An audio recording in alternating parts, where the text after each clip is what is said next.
Innovation and creativity are central to entrepreneurship. But what happens when you go beyond the edge?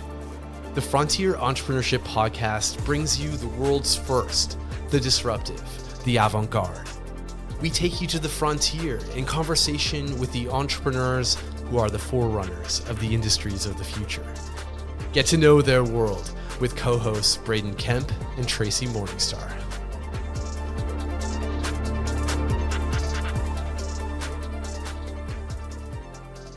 Some 3,000 years ago, the daughter of an ancient Egyptian priest was fitted with an exquisitely crafted prosthetic device, an artificial toe made of wood and leather. For millennia, across human history, prosthetic devices have been designed and crafted for people with limb loss to help improve their quality of life. Prosthetics provide movement, independence, flexibility, confidence. If that mission today has remained largely unchanged, new technologies like 3D printing, advanced materials, artificial intelligence, and robotics are radically altering the terrain of innovation. And that's why we're taking you to the frontier of 21st century biomedical engineering with Sydney Robinson, CEO of Vessl Prosthetics. Hello, Braden. It's wonderful being here for another episode of the Entrepreneurship Frontier with the CEO, Sydney Robinson from Vessl Prosthetics, Inc. Hey, Tracy. Yeah, great to be back. And hello, Sydney. Hello, everyone. It's wonderful to be here. Thank you so much for having me. I just want to talk a little bit about the Medical Innovation Fellowship. Absolutely. So it was really the starting point of this whole adventure. I got accepted alongside my co-founder, and we didn't know each other at the time. We met on the first day, and we instantly hit it off. There was a group of about 5 to 8 of us, and it was fantastic working with him. We really enjoyed working together. So all throughout the program, which was 10.5 months, and it's geared towards scientists, clinicians, and engineers, the idea being innovation in the medical space. So it drew both of us in. We had some similar interests going in. And then with his clinical anatomy background and my background of biomedical engineering, this problem of prosthetic fit, which I'm sure we'll get to, was really what excited both of us in terms of our ability to solve it. And so that was where we started working on a solution, really started designing together. And then at the end of the program, when you were able to choose if you wanted to incorporate a company and continue on or move on to something else, Alexi and I kind of looked at each other and knew that the two of us really wanted to see if we could get something off the ground with this. Went into that program with any concept of what the business would be coming out of it, or was there some sort of a discovery process through the program? Yeah, it was all discovery. So no one came with any preconceived notions of the kinds of problems that they wanted to solve, which was a very big blessing in and of itself, because a lot of founders will come with a solution, a device that they really want to bring to market. And the problem is you can get a little bit attached to your baby. And so with us, we interviewed about 60 clinicians. We came up with a list of over 200 problems in the medical space. And then we just started looking at them and their opportunities from a business standpoint and from a product standpoint, if we could really get this business off the ground and actually help people by commercializing something. So it was all discovery based. And that was really what led us to kind of the best commercial idea at the end, and something that we think can help a lot of amputees. That's very cool. It's kind of core entrepreneurship, and that program's a little unique in that way, and I've heard great things about it. Yeah, absolutely. It was a fantastic program and really centered around user design as well, and kind of that iterative design process, which is so critical. How are you able to narrow it down to that was a process, Tracy. That was a process. So we had kind of a big list of criteria, anywhere from one of the criteria was we can't hate the idea, or we have to at least think that we have some skills to find a solution for the problem.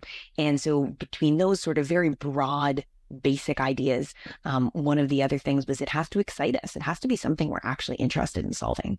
And I am biased. I've always loved prosthetics. So this one was definitely something that stood out to me, but we were able to keep it very unbiased. Everybody voted on some of these criteria within a matrix. And then once we got it down to a list of about 50, we were able to dive deeper into each of them, look into the market size and what the business opportunity would really be. Because in order to help people, you really do have to be able to commercialize and bring a solution to market. So it does still need to be a good business model at the end of the day. So we based on both of those criteria, kind of personal interests of the team and skill sets, as well as the business opportunity. Before we get too far into the nuts and bolts, and we will, maybe we should back up. Can you tell us a little bit about your background and then about Vessl Prosthetics, the company itself? Absolutely. So my background is in biomedical engineering. I did my undergraduate degree in mechanical engineering at Queen's University and quickly discovered engines were not for me. They were not that interesting. So I quickly moved into biomechanical engineering, which was my first introduction into orthotics and prosthetics. And I absolutely loved it. I found it fascinating, a really interesting area. So I decided to do my master's, which I completed at Western University in biomedical engineering, and then heard about the Medical Innovation Fellowship Program. And since I've spoken about that, I'll jump more to the company. And the company is Vessl Prosthetics. And for our flagship product, we have designed an automatically adjusting prosthetic socket for folks with a leg amputation. The idea being that people with a leg amputation, their legs will swell and shrink throughout the day. And that's based on activity level, diet, pre-existing conditions, different things like that. And the problem is that the socket that they put their leg into is static. It doesn't change size. So you have this changing leg inside of a not changing socket, and it creates a lot of blisters and pain, just like if you wore the wrong size pair of shoes. So we've designed a socket that can adjust its shape and size as the leg is adjusting. Is it the material that you use in order for it to extract and... Yeah, that's a common question. We are not material scientists ourselves, so we've really stuck to the mechanical aspect of it. So what it does is there's panels on the front of the leg and the back of the leg, and it adjusts its shape and size based on the pressure that's being exerted on those panels. And there's no sensors or battery pack at this stage. That's maybe something we can come up with in version 2. But for version 1, we wanted to keep it passive so that we keep the cost and complexity down and we can bring comfort to the masses, make it accessible to every amputee. So keeping those costs down. That sounds like something that should probably be standard or commonplace in that industry, and perhaps it isn't. From some really basic research, it seems like some form of prosthetics has been around for perhaps 3,000 years, and we still haven't got past the uncomfortable part. So what do you think has caused that lack of innovation in space? Yeah, you've hit it right on the head there, Braden. It's been obviously around for a long time. People have been making prosthetics for a while. The problem is multifactorial. So the first being reimbursement is actually a really big barrier, which is unfortunate. So kind of the whole cost structure is prohibitive. But aside from that, there has been attempts to make prostheses better. So one of the things that they really focused on were the joints. Let's make the foot component better. Let's make the ankle component better. Let's make the knee component better. And that's great. We have really good technology now that's able to conserve energy and transfer it back to the amputee, get them walking in a better way. The problem is that if it doesn't fit on the leg very well, then it doesn't matter what the other components are, because you won't wear your leg if it's uncomfortable or if it's hurting you. And so then about a decade ago, people moved to look at the socket a little bit more and say, what can we do? What could we do to make it adjustable? And they came out with these manually adjustable sockets. So there are a few different companies on the market now, and it's kind of like the back of a bike helmet, how you twist the dial to tighten it. You can do that with sockets as well. The problem that we've seen from the amputees we've spoken to and the prosthetists we've spoken to is it takes a lot longer to fabricate these devices to actually make them. So that can be a bit cost and time prohibitive on the clinic side. And then on the amputee side, they still have to be the ones in charge. So amputees still have to have the dexterity or the cognitive ability or the motivation or whatever it might be to make those changes themselves. And when people can't feel the end of their leg, or they have different other comorbidities in place, it makes that very difficult. So the first product being the socket itself, how does that integrate with the existing technology in the market as it relates to the rest of the prosthesis? Yeah, so luckily we don't want to disrupt the knees and ankles. As I said, people have done a great job of making those, and we don't need to reinvent the wheel there.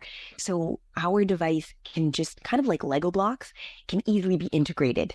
So it has the standard attachment component at the end, the distal end or the far end of the socket.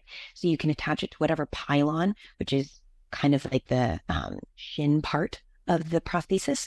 It can attach to any pylon and therefore be used with any kind of foot component as well. So we really want to make this something that is easily accessible to prosthetists and amputees. And so legs, feet, that's the starting point. Where do you go next? Do you see a broader opportunity in the assistive technology space? We absolutely do. So you nailed it on the head. Where we want to start is below the knee amputees. There's more below the knee amputees, and they really do feel this problem acutely. And then we want to move to an above the knee version. It'll take a little bit of tweaking, but should be fairly easy to move into. And then we want to do something pediatric, because children don't just grow out, they grow up. So we'd like to create something that way as well.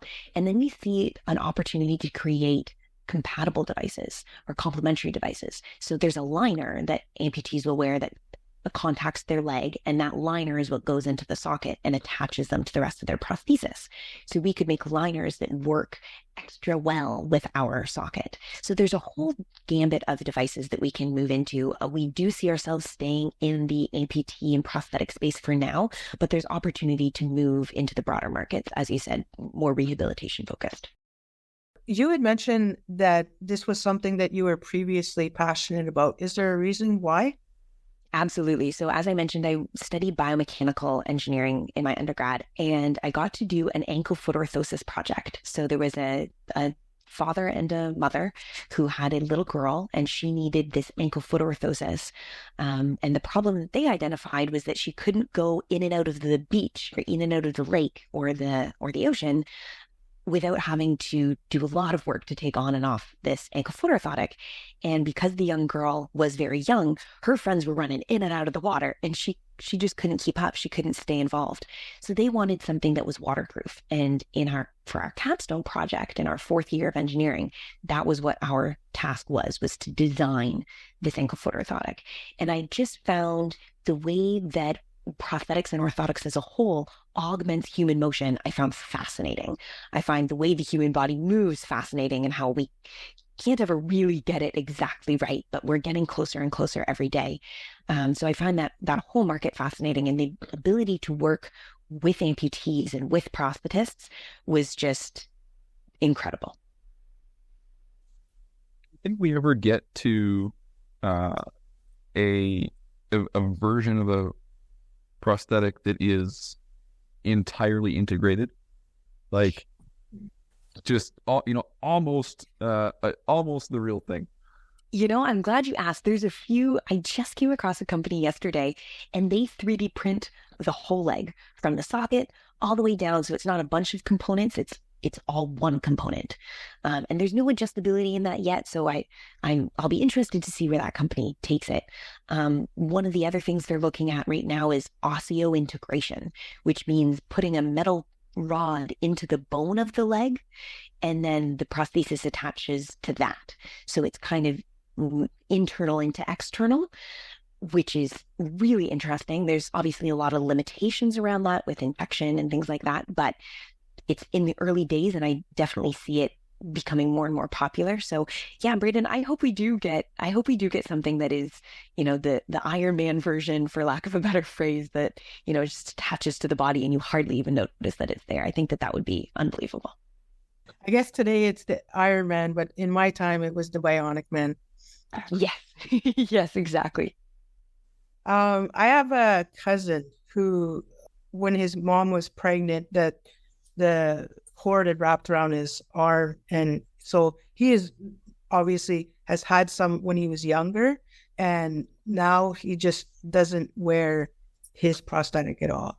And I think a lot of it has to do with comfort and having that full utility of your arm.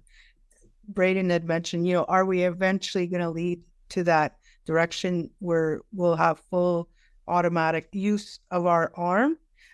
But you had talked about version 1 and then version 2 being where you want to go. In moving in that direction, what will it take? Is there somebody else that you see in the future that could lead you into that direction?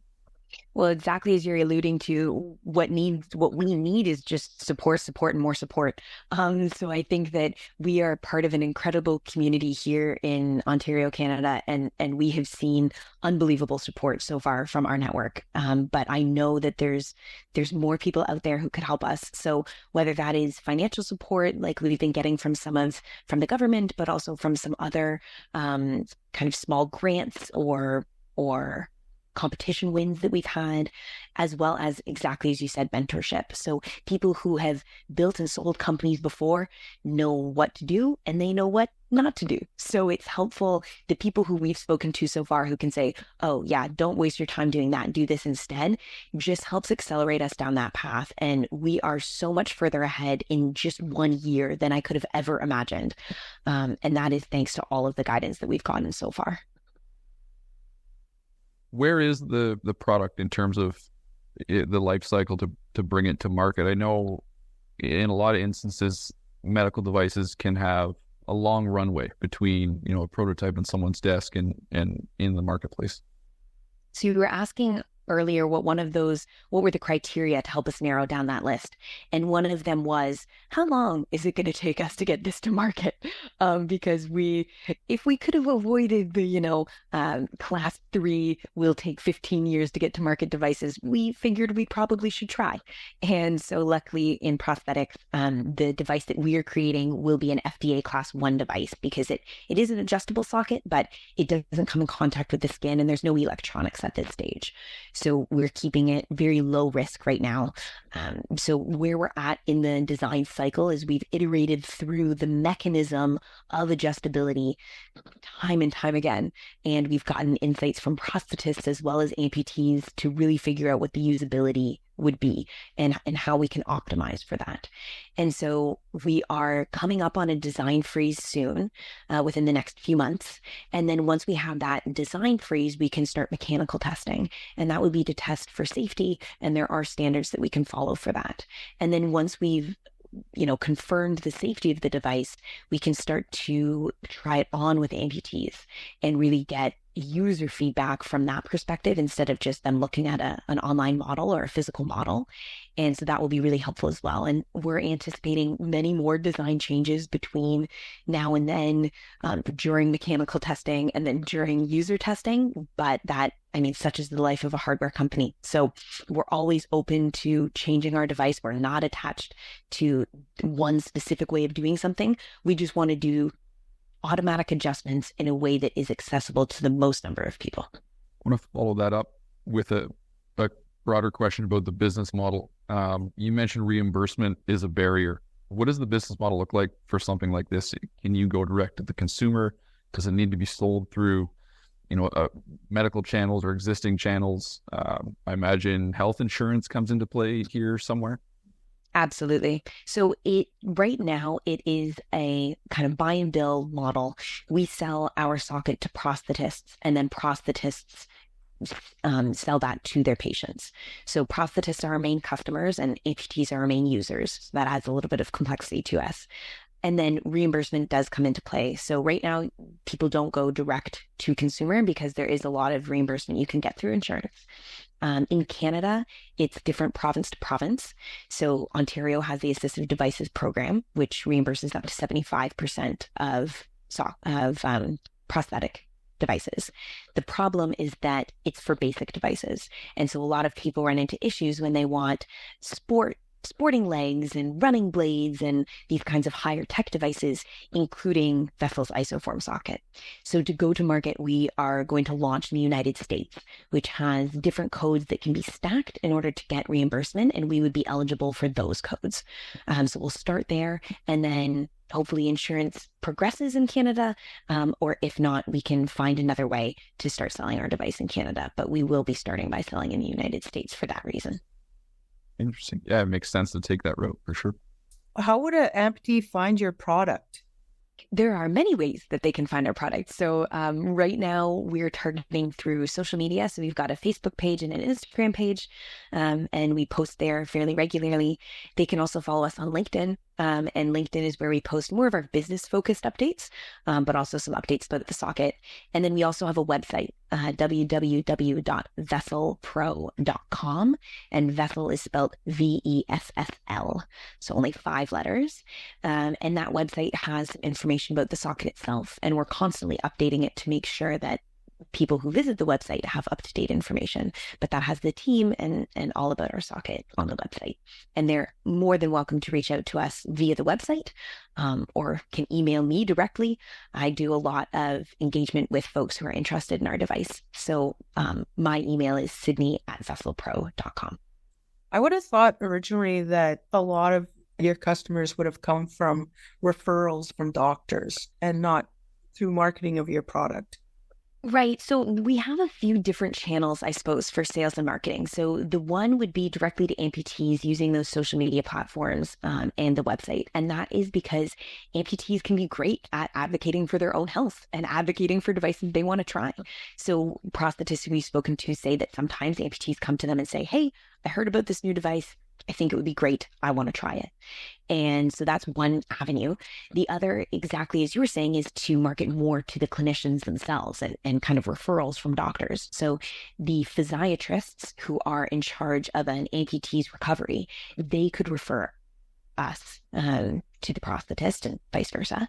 The other way is through the prosthetists themselves. So there are a few key conferences and trade shows that we are targeting and that we'll be traveling to in order to meet a lot of those key players. And then exactly as you're saying, it's all about the network. So I reach out a lot on LinkedIn to different folks and just try and get as many introductions as I can so that we can really start building out that customer base. Earlier, FDA Class 1 medical device designation. What does that regulatory pathway look like to get to market? Yeah, so for Class 1, there are standard controls that you need to follow. So we'll have all of the documents such as different risk analyses and things like that. So we have all of that in play, and there is kind of a quality management system involved in that. But aside from that, it's a registration process in the United States and a short application in Canada. So it is really, a few months. Obviously, we have to make sure we're staying up to quality throughout the product life cycle. But then once we're ready to apply or register, that portion of the timeline doesn't take very long. Sorry, is the FDA application kind of the bulk of the work, and does Canada follow the FDA? Canada often does. It is still a separate application, but we'll probably be doing them simultaneously. That's the plan. And then you're right. Oftentimes Canada does kind of look to the US to see, since we're so close and closely regulated, that it just makes sense for them to follow along. But it is a slightly different process. You had mentioned Brene Brown, who is your influencer. I was just wondering if you could talk a little bit about her. Absolutely. Though I don't know how much she relates to entrepreneurship, and I'm already going to change that answer. She does relate to entrepreneurship, and here's how. So I discovered Brene Brown many years ago. I really she talks a lot about shame and vulnerability and different things like that. But what is so impactful about her work is you can make a lot of change by changing yourself. And so when I am thinking about being an effective leader and being the CEO of this company, and when Alexi, my co-founder, and I are thinking about the culture we want to create around this company, which is inclusive and empowering and welcoming, I can turn to Brene Brown and the things that she's taught in order to learn more about that. She has a lot of really great resources for leaders, and how to lead different conversations within a team, how to have hard conversations, how to be vulnerable with your teammates. And within this company. I just think that's so important. We have such an incredible opportunity to really set the foundation for what this company is going to look like and how people are going to see us. And I think Brene is to be commended for all of her work. I just, really respect her as a person and the work that she's done, and how she openly admits she's not perfect, and neither am I, neither is this company, but we are dedicated to helping APTs and to being the best version of ourselves we can be. It's interesting to hear you talk about the future of the company and the culture that you want to create and those things. I've worked with a lot of entrepreneurs, hundreds in the last 10 or so years, and something that seems to come up with, specifically with hardware companies, is this laser focus on the technology or the product, oftentimes at the expense of the important conversation of, what does this company look like? How do we scale it? Who are the sort of people that we're looking for to employ at it? So I think that sets you on a good path towards success, to have an eyeball on those things in the early days. Thank you. Yeah, we've gotten some great mentorship about that too. Of, the CEO needs to have their head up and the COO needs to have their head down. So the COO is day-to-day and product focused and really pushing that side forward. And the CEO has to have their head up and looking forward and where is this going to take us down the line? So it's, thank you for that. It's certainly a focus of ours. I'm a little bit of a foodie, and you had mentioned that you do enjoy, a good restaurant. Is there any place outside of Canada that's inspired you? Because you're also a traveler, I hear. Absolutely. Oh, that is such a good question. A place that has inspired me. I recently traveled to London, England, and got to try some food there. And while I was there, I got to go into Scotland. So we tried haggis and food like that. I don't know if it inspired me per se, but I certainly enjoyed experiencing the culture through food. I think that that's so important. And one of the things that I love about traveling on my own when I do that is that I get to try whatever restaurant I'm in the mood for. So I think that, don't know so much about inspiration, but whenever I'm feeling inspired for a different kind of food, I will hunt that down. Solo travel is an entrepreneurial task, I feel like. Which I didn't realize before I started the company. I would not have listed this as one of my skills or duties before starting the company.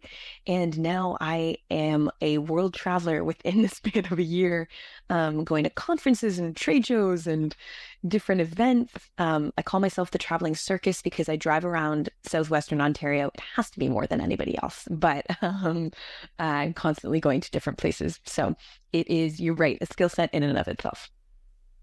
On that line, so I mentioned I've worked with a bunch of entrepreneurs, and I come across sort of two general categories that I would put them into, and they would be born entrepreneurs and reluctant entrepreneurs.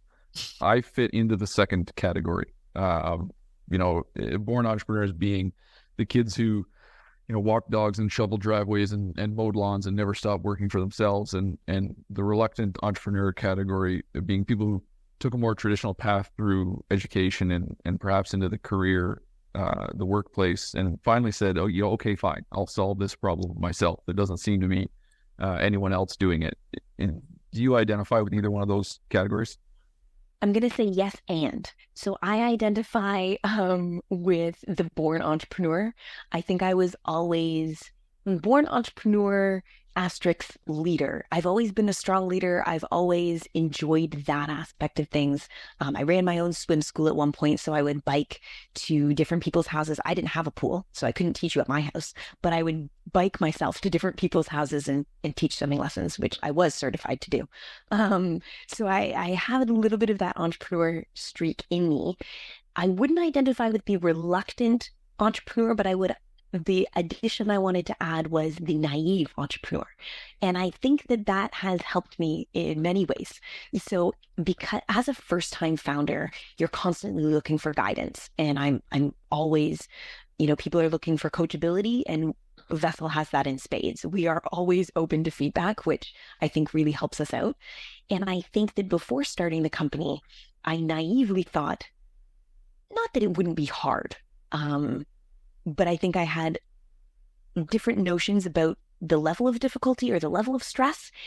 And I don't know if I would have started it if I had known exactly all of the ups and downs. And I thank my lucky stars every day that I did, because it is an incredible opportunity that we're working on. It's an incredible mission. And I really think that we can make a difference. And so I'm glad I didn't get scared with the reality beforehand. I'm glad I was naive and pushed myself in that way.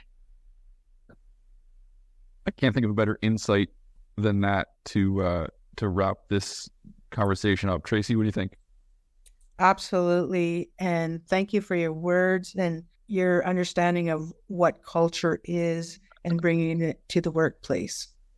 Well, thank you so much, Braden and Tracy, for having me. It's been a fantastic conversation, and I look forward to staying in contact. Thank you. Thanks, Sydney. We'll be right back after this short break. BioEnterprise is Canada's engine for food and agricultural technologies. It is a vibrant community of entrepreneurs, researchers, accelerators, and partners. They are all committed to driving industrial innovation. Head to bioenterprise.ca to discover how your tech or food and beverage company can flourish with the support of BioEnterprise Canada. We return to the Frontier Entrepreneurship Podcast with co-hosts Braden Kemp and Tracy Morningstar. Hey, Braden, another awesome interview. What I liked about Sydney was how she evolved from a junior entrepreneur to now a CEO, a senior entrepreneur. I felt like we were talking to someone who's been the CEO or leadership in multiple companies and has 20 or 30 years of career experience. She has a great insight into not only the industry, but what it takes to build a company and the culture around it. And I was very impressed with Sydney. That was great to learn about herself, her background, and the company Vessl Prosthetics. Yeah, I always like the entrepreneur who goes into the process of understanding the value of building connections and building those relationships that she built at the Medical Innovation Fellowship. Like what she was able to gather there, I think was the lead into where she is today. And having those mentors, having those connections are always so critical. Absolutely. And you know what? It's a great compliment to that program as well, to take two people who didn't know each other and end up in, like, I think 10 and a half months, she said the timeline was, to be, truly starting a company together. That's fantastic. So, great to see that those programs in Ontario are alive and well and working, as evidenced by Vessl. The other thing that fascinated me about her entrepreneurship skills was culture, bringing culture to the workplace, bringing that environment, that healthy environment where everybody is going to want to go to work every day, but excel. Yeah, it'll be an asset for sure as they grow the company. No question. Thank you, Braden. Thank you, Sydney. We'll see you all next time. This edition of the Frontier Entrepreneurship Podcast was made possible with the support of FedDev Ontario and the Government of Canada. Special thanks to Victoria Pichler. The executive producer of Frontier Entrepreneurship is Robert Washburn. I'm John Hayden. To find out more, head to our website, ncfdc.ca. That's ncfdc.ca. Thanks for listening.